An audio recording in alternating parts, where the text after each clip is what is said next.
जी, अस्सलाम वालेकुम। मेरा नाम डॉक्टर मलिक शरियार है और मैं मेडिकल एंड शुगर स्पेशलिस्ट हूँ। अच्छा, आज हम बात करेंगे, एक अवेयरनेस वीडियो है जिसमें हम एक बड़े अहम चीज़ है और जो काफ़ी लोगों को जिससे फ़ायदा भी हो सकता है, वो है मल्टीनेशनल वर्सेस लोकल मेडिसिन्स। ठीक है। अब मल्टीनेशनल और लोकल मेडिसिन्स के एक सारी चीज़ को, एफिकेसी को और इस चीज़ को समझने के लिए ना, इन दोनों के काम करने के स्टाइल को समझना बहुत ज़रूरी है। देखिए, मल्टीनेशनल कंपनीज़ कैसे काम करती हैं और लोकल कैसे काम करती हैं, जब आप इसके तमाम तर मैकेनिज़्म को समझ जाएंगे ना, फिर आपको इसकी प्राइसेस का भी बहुत अच्छे से आइडिया हो जाएगा और आपको इसकी एफिकेसी के बारे में भी जो आपके कुछ तहफ़्फ़ुज़ात हैं वो क्लियर हो जाएंगे। देखिए, multinational medicines are the best. बहुत अच्छा रिस्पॉन्स आता है, बहुत अच्छी एक क्वालिटी होती है और ट्रीटमेंट का डोज जो होती है, जो बताई जाती है, उसके हिसाब से बहुत अच्छा रिस्पॉन्स आता है। और मल्टीनेशनल कंपनी चूँकि एक ब्रांड बना होता है, एक नाम होता है उसका, एक उसकी पब्लिसिटी होती है, एक इंटरनेशनल रिकग्निशन होती है, लोकल लेवल पर रिकग्निशन होती है, तो वो अपनी क्वालिटी को ज़रूर मेंटेन करते हैं और क्वालिटी चेक्स होते हैं उनके। तो ये एक दिली तसल्ली ज़रूर होती है मल्टीनेशनल मेडिसिन प्रिस्क्राइब करते हुए या मरीज़ को लेते हुए कि ये अच्छी होगी, क्योंकि वो एक मुस्तनद एक बड़े ब्रांड की तरफ से आई है। अब आ जाते हैं लोकल मेडिसिन। लोकल मैन्युफैक्चरर जो है वो मैन्युफैक्चरिंग तो लाइसेंसिंग के थ्रू होती है, ड्रैब के कवानीन के मुताबिक ही होती है।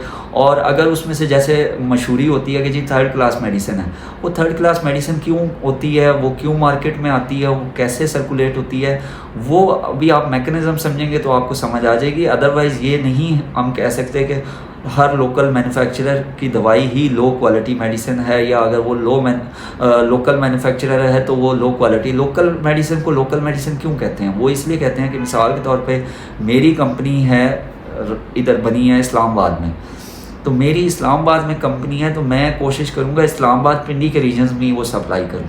ठीक है, क्यों? क्योंकि मेरी उसी जगह रिकग्निशन अच्छी है। बाहर तो मेरी इतनी रिकग्निशन नहीं होगी, बाहर मैं तब करूँगा जब यहाँ डेवलप अच्छी हो जाएगी, तो बाहर दूसरी सिटीज़ में भी मैं वो एक्सपोर्ट करना स्टार्ट कर दूँगा। डेफिनेटली पहले एक जगह से शुरू करूँगा, फिर डिफरेंट जगहों पे, और फिर वहाँ पे भी ये होगा कि वहाँ पे मुझे अलहदा से उसकी मैन्युफैक्चरिंग भी, अक्सर केसेस में ऐसे होता है कि जिस सिटी की होती है उधर अलहदा से उसकी मैन्युफैक्चरिंग की जाती है, या वो कंपनी जो है वो अपना प्लांट लगाती है। तो ये लोकल मैन्युफैक्चरिंग होती है। इट डज़न्ट मीन कि ये थर्ड क्लास है या लोकल क्वालिटी की। ये थर्ड क्लास मेडिसिन क्यों इंट्रोड्यूस होती है मार्केट में, वो भी आप जब मैकेनिज़्म समझेंगे तो आपको समझ आ जाएगी सारी। अच्छा, सबसे पहले तो ये है कि जो भी मेडिसिन है, मल्टीनेशनल की बात कर लेते हैं, तो जब मेडिसिन आनी है एक किसी डिस्ट्रीब्यूशन के थ्रू, लाइक मैं मल्टीनेशनल कंपनी का मालिक हूँ, मैन्युफैक्चर की मेडिसिन, तो मैं इस डिस्ट्रीब्यूशन पे पहले रखवाऊँगा। ये ड्रैब का कानून है। ड्रैब का कानून क्यों है? ताकि एक जगह से मेडिसिन हर एक को सप्लाई हो और चेक एंड बैलेंस रखा जा सके और उसके अलावा फिर किसी को इख्तियार नहीं होगा कि वो मेडिसिन उसको सर्कुलेट कर सके। तो मैंने मेडिसिन बनाई, मैंने डिस्ट्रीब्यूशन को दी तो वो 10% ऑफ पे देनी है मैंने। 100 रुपये की दवाई है तो डिस्ट्रीब्यूशन को 90 रुपये की पड़ेगी। फिर फार्मेसी पे, डिस्ट्रीब्यूशन से डिफरेंट फार्मेसीज़ पे जाएगी या डिफरेंट हेल्थ फैसिलिटीज़ पे जाएगी जहाँ से मेडिसिन मरीज़ को मिलनी है। तो डिस्ट्रीब्यूशन, अब तो कंपनी ने 15% उसके भी माइनस करने हैं, क्योंकि फार्मेसी को जब वो दवाई मिलती है तो वो 15% ऑफ पे मिलती है, 15% का डिस्काउंट मिलता है हमें। 100 रुपये की दवाई है तो हमें 85 रुपये की मिलेगी, फार्मेसी को 85 रुपये की मिलेगी। ठीक है, उसमें से फार्मेसी जितना भी डिस्काउंट दे दे। अच्छा, उसके बाद ये होता है कि जब ये देखें, अब 25% यहीं पे निकल गया। ठीक है, उसके बाद 30% मल्टीनेशनल कंपनीज़ ने रखा होता है ऑन एवरेज, ज़्यादा भी होता है, कम भी होता है, मेडिकल एक्टिविटीज़ का। मेडिकल एक्टिविटीज़ क्या हैं? देखें, सरकारी अस्पतालों में काफ़ी वार्ड्स रेनोवेट कराना, इक्विपमेंट को बेहतर करना, इक्विपमेंट प्रोवाइड करना, लोगों की जो कि पब्लिक इंटरेस्ट में होता है, वो ये मल्टीनेशनल कंपनीज़ हमें प्रोवाइड करती हैं on the request of the authorities of that concerned hospital. और वो जो है वो फिर जो भी इक्विपमेंट वो देती हैं वो इसी मेडिकल एक्टिविटी के बजट में से देती हैं। दूसरा, डेफिनेटली डॉक्टर्स को भी मिलता है। तीसरा ये होता है कि जो कॉन्फ्रेंसेस बड़ी बड़ी कराई जाती हैं वो भी इसी बजट में से कराई जाती हैं। तो 400 की दवाई अगर फार्मेसी पे रखी है, चाहे उसमें से किसी डॉक्टर को कुछ भी नहीं मिल रहा ना, तो उसमें ये 30% ऑलरेडी इंक्लूडेड है। ठीक है, जो सिर्फ डॉक्टर्स पे इल्ज़ाम लगाया जाता है ना, तो वो ऐसा है कि वो 30% जो है वो ऑलरेडी इंक्लूडेड है उसकी कॉस्ट में। वो मेडिकल एक्टिविटीज़ के हेड में वो काउंट होता है और उसी से डिफरेंट एक्टिविटीज़ कैरी आउट की जा सकती हैं, जिसमें पब्लिक इंटरेस्ट की भी एक्टिविटीज़ शामिल हैं, जैसे कि अगर कहीं फ्री कैंप लगा है तो फ्री मेडिसिन प्रोवाइड करना, सैम्पल्स प्रोवाइड करना, वो जो कंपनी प्रोवाइड करती है वो भी मेडिकल एक्टिविटी के खाते में आता है। अच्छा, यहाँ 30% माइनस हो गया, ये अब तक देखें इनके 55% माइनस हो चुके हैं।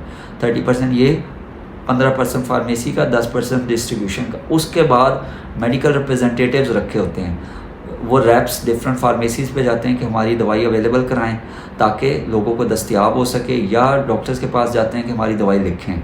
तो मेडिकल रिप्रेजेंटेटिव की तनख्वाहें देना, प्लस वो मेडिकल रिप्रेजेंटेटिव अपने ख़र्चे पे तो डेफिनेटली नहीं जाता, तो वो पेट्रोल और फ्यूल की कॉस्ट जितनी है वो भी इस खर्चे में इंक्लूड कर लें आप। तो ये कर कुरा के तकरीबन आपको एक्चुअल मैन्युफैक्चरिंग और विद प्रॉफिट जो कंपनी का है वो ऑलमोस्ट कॉस्ट उनकी 25% to 20% कॉस्ट उनको पड़ रही होती है उस दवाई की तमाम तर प्रॉफिट्स के बाद। तो बाकी सारा इन चीज़ों पे ख़र्चों पे जा रहा होता है। अच्छा, अब इसमें डेफिनेटली हमने लाइसेंसिंग फ़ीस और वो नहीं डाली अभी तक, वो भी उसी खर्चों में शामिल है। अच्छा, अब जो आ जाते हैं लोकल मैन्युफैक्चरर की मेडिसिन के बारे में, जो लोकल मेडिसिन के नाम से मशहूर होती है। वो क्या होती है, वो डायरेक्ट मैंने मैन्युफैक्चर की, एक कंपनी है मेरी जो ड्रैप रजिस्टर्ड होगी, लाइसेंस पहले मैं लूँगा उसका, वो मैंने दवाई रखवा दी एक डिस्ट्रीब्यूटर के पास। अब डिस्ट्रीब्यूटर ने आगे बेचनी है, आगे देनी है, और वो मशहूर कैसे होगी दवाई, वो डिस्ट्रीब्यूटर खुद अपने जो भी उसके लोग होते हैं या जो दवाई उससे डिफरेंट, अब होता क्या है कि जो डिस्ट्रीब्यूटर से डिफरेंट मल्टीनेशनल कंपनी की दवाइयाँ उठा रहे हैं या और दवाइयाँ उठा रहे हैं, उन्हीं को वो बता देता है कि ये भी एक मेडिसिन नई प्रोडक्ट आई है, अगर आप लोगों ने रखनी हुई तो वो फ्री में एक जो होती है वो पब्लिसिटी होती है, क्योंकि डिस्ट्रीब्यूटर ने भी तो अपना कमाना है ना, जितनी ज़्यादा सेल होगी उतना ज़्यादा उसे 10% मिलेगा। तो वो इसलिए जो है वो आपको आहिस्ता आहिस्ता वो मशहूरी हो जाती है दवाई की, और वो मार्केट में आना शुरू हो जाती है और प्रिस्क्राइब भी होना शुरू हो जाती है। अब ये देखें, ये एक है। अब एक्चुअल कॉस्ट तो देखें एक मल्टीनेशनल कंपनी को भी उतनी ही पड़ी है, 20 to 25%, लोकल मैन्युफैक्चरर को भी वही पड़ रही है। तो डेफिनेटली साल्ट तो वही है, जो फार्मूला है वो सेम है और उसकी प्रोडक्शन भी सेम है, दोनों बाहर से मंगाते हैं। ठीक है, पाकिस्तान में तो चीज़ें बनती नहीं हैं, तो जो रॉ मटेरियल वो तो बाहर से ही आता है हर जगह का। अब ये भी देखना होता है कि किस लोकल मैन्युफैक्चरर की दवाई जो है वो उसका लोकल मटेरियल चाइना से आ रहा है, रॉ मटेरियल चाइना से आ रहा है। अब जैसे कुछ लोकल कंपनीज़, लोकल मैन्युफैक्चरर्स को मैं जानता हूँ, जो मेरे अपने दोस्त हैं, उनके आगे जो डॉक्टर फैमिली में से हैं, चूँकि फैमिली बिज़नेस है उनका, तो उनका फार्मेसी का बिज़नेस भी है आगे, फिर उनके अपने मैन्युफैक्चरिंग प्लांट्स भी हैं, तो वो जर्मनी से इंपोर्ट करते हैं, यूके से इंपोर्ट करते हैं, बहुत अच्छा मटेरियल इंपोर्ट करते हैं। तो लोकल मेडिसिन, लोकल मैन्युफैक्चरर में भी बहुत अच्छी मेडिसिन अवेलेबल होती हैं। आपने बस, अब आपको जो वर्किंग स्टाइल समझ आ गया, देखें ना, लोकल मैन्युफैक्चरर ने ना तो कोई कॉन्फ्रेंसें करानी है, ना डॉक्टर को हाथ में जाके शेयर देना है, ना उसने कोई सेल्स रिप्रेजेंटेटिव रखे हुए हैं, तो हर तरह से वो फ्री ऑफ कॉस्ट है, उसको उसकी जो कॉस्ट एक्चुअल है और जो डिस्ट्रीब्यूशन पे देनी है वही उसकी कॉस्ट है। तो इसलिए लोकल मैन्युफैक्चरर की जो दवाई है वो लोगों को सस्ती पड़ती है। अब जो थर्ड क्लास की, अब एक मिसाल आपको देता हूँ कि बिफ्लाम के नाम से एक गोली है, डिक्लोफेनिक सोडियम है, बिफ्लाम लोगों में बहुत मशहूर है, बहुत अच्छी एफिकेसी है उसकी, लोग खुद भी मुंह से जाके बोलते हैं जी कि मुझे बिफ्लाम ही दें, खुद बोलते हैं। ठीक है, तो वो लोकल मैन्युफैक्चरर की दवाई है। इसी तरह बहुत सारे सरकारी इदारों में, हम चूँकि सरकारी इदारों में काम कर रहे हैं तो हमारे सामने एफिकेसी टेस्ट हो जाती है दवाइयों की, तो जो लोकल मैन्युफैक्चरर ही प्रोवाइड कर रहा है सरकारी अस्पतालों में भी दवाई, और बड़ी अच्छी दवाई आ रही है, बड़े अच्छी क्वालिटी है उसकी। और इसी तरह एक मुकद्दस इदारा है, उसके साथ भी मुंसलिक जितने अस्पताल हैं उसमें भी लोकल मैन्युफैक्चरर की दवाई जा रही है। ठीक है, और वो एफिकेसी भी है उसकी। तो ये तो आपस में कंपैरिजन हो गया। अब ये है कि लोकल मैन्युफैक्चरिंग की जो दवाई है उसमें ये होता है मार्जिन जो मरीज़ को ट्रांसफ़र किया जा सकता है ना, वो फार्मेसी के पास ज़्यादा होता है कि वो उसको ट्रांसफ़र कर सके। तो 15% डिस्काउंट, 20% तक भी दिया जा सकता है, ऐसी दवाइयों पे ज़्यादा भी दिया जा सकता है थोड़ा। तो लोकल मेडिसिन एक्चुअली जहाँ बाकी लोग भी फ़ायदा उठा सकते हैं उससे, वहाँ डायरेक्ट जो कंज्यूमर है, जिसने कंज्यूम करनी है, जिसने ख़रीदनी है वो दवाई, जो कि पेशेंट है, उसको भी वो उसका फ़ायदा ज़्यादा ट्रांसफ़र हो सकता है। तो अब आ जाते हैं थर्ड क्लास मेडिसिन कैसे आ जाती है मार्केट में। थर्ड क्लास इस तरह आ जाती है कि एक तो ड्रैप के रेगुलेटरी चेक्स, रेगुलेटरी बॉडी का काम क्या है, वो लाइसेंसिंग क्यों कर रही है, उसने रेगुलेशन भी फिर साथ करनी है, वो रेगुलेटरी बॉडी है। तो एक तो कंपनी कैसी मैन्युफैक्चर कर रही है दवाई, वो उसने चेक एंड बैलेंस उसी ने रखना है। दूसरा, किस तरह थर्ड क्लास मार्केट में आ जाती है कि वो डिस्ट्रीब्यूशन के बगैर मार्केट में आ जाती है। लोग बैठे हुए, मिसाल के तौर पे एक मेरे पास एक दवाई आई और एक बंदे ने मुझे कहा जी आप ये दवाई रखें, मैंने रख ली। उसके बाद वो जब सेल होती है, मैं फार्मेसी ओनर हूँ मिसाल के तौर पे, वो जब सेल होती है तो वो उसका मुझे नहीं पता कि वो कैसी है, ठीक है।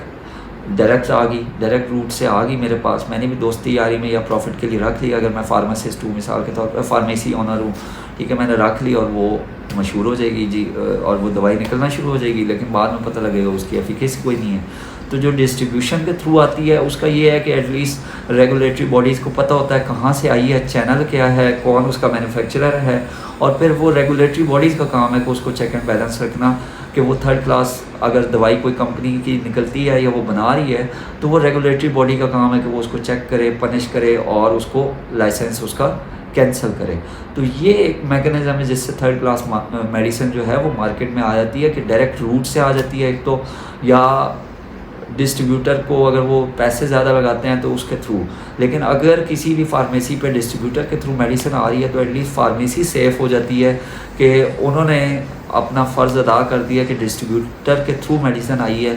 अगर डिस्ट्रीब्यूटर कैसा काम कर रहा है वो चेक एंड बैलेंस रखना, मैन्युफैक्चरिंग कैसी हो रही है वो चेक एंड बैलेंस रखना, वो एक रेगुलेटरी इदारों का काम है। हाँ, डॉक्टर क्यों मल्टीनेशनल मेडिसिन प्रिस्क्राइब करते हैं, वो इसलिए प्रिस्क्राइब करते हैं क्योंकि हमें एक दिल से तसल्ली होती है जब हम मल्टीनेशनल दवाई देते हैं कि जी एटलीस्ट वो उसका एक रेपुटेशन होती है ऑलरेडी, यानी वो एक ब्रांड बन चुका होता है, उसकी अपनी रेपुटेशन होती है, तो वो उसने मेंटेन करनी है। तो हमें ये तसल्ली होती है कि यार अच्छी चीज़ ही होगी, मल्टीनेशनल कंपनी की एक अच्छी दवाई होगी, तो वो हम इसलिए डॉक्टर जो है वो प्रिस्क्राइब कर देता है ऐसी दवाई, ठीक है।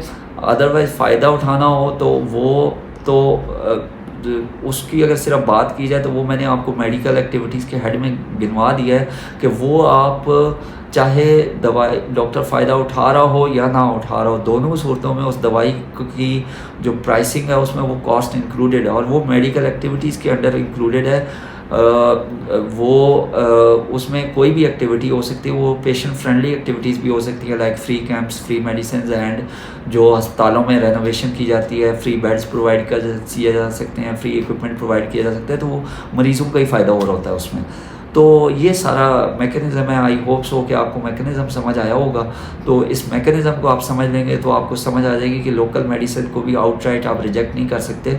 हाँ, ये है कि मल्टीनेशनल मेडिसिन सारी सेम ही हैं, अच्छी एफिकेसी वाली हैं और ब्रांड नेम डिफरेंट हो सकता है लेकिन फार्मूला नेम सेम है। अगर तो आप डिफरेंट ब्रांड्स की दवाई आप यूज़ कर सकते हैं और आपको बेनिफिशियल होगी इंशाल्लाह। और आई होप सो कि अवेयरनेस वीडियो भी आपके लिए आज बहुत ज़्यादा फ़ायदेमंद साबित होगी। Thank you so much.